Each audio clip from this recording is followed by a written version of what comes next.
Daniel, Republicans certainly kept you busy over the last 2.5 hours.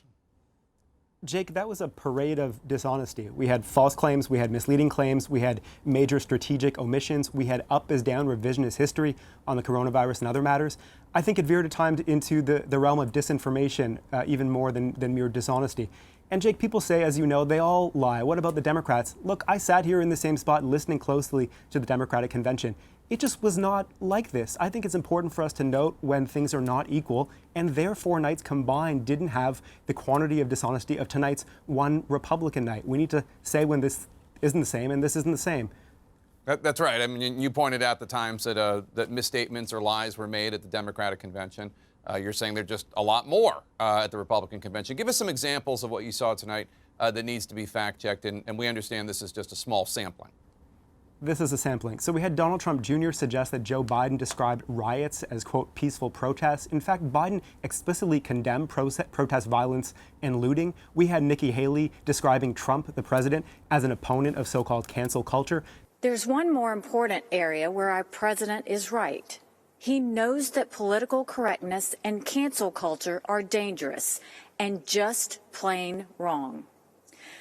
The president has railed against so-called cancel culture, but he's also tried to get dozens of people, entities, companies canceled, including Goodyear just last week, and Macy's and Mexico, and a bunch of other entities in the past.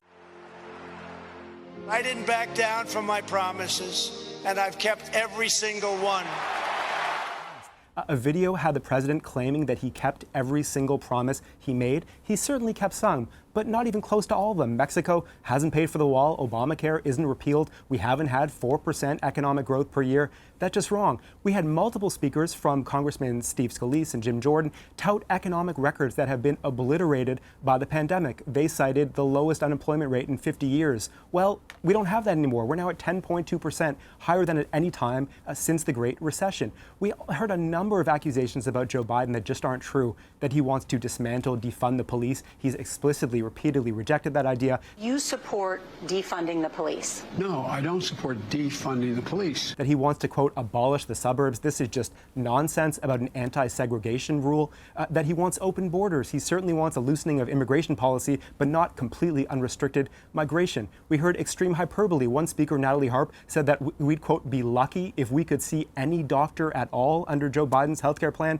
That's just ludicrous. And in what, Jake, I think the biggest revisionist history was the suggestion that Trump, unlike various Democrats, did not downplay the coronavirus pandemic. He's the one who said we'd go from 15 cases to close to 0. He's the one who suggested it would go away with warm weather in April. He's the one who said into March that it was under control. It's going to disappear. One day it's like a miracle. It will disappear. So the suggestion that Democrats were wrong and Trump was right is just unmoored from reality, Jake.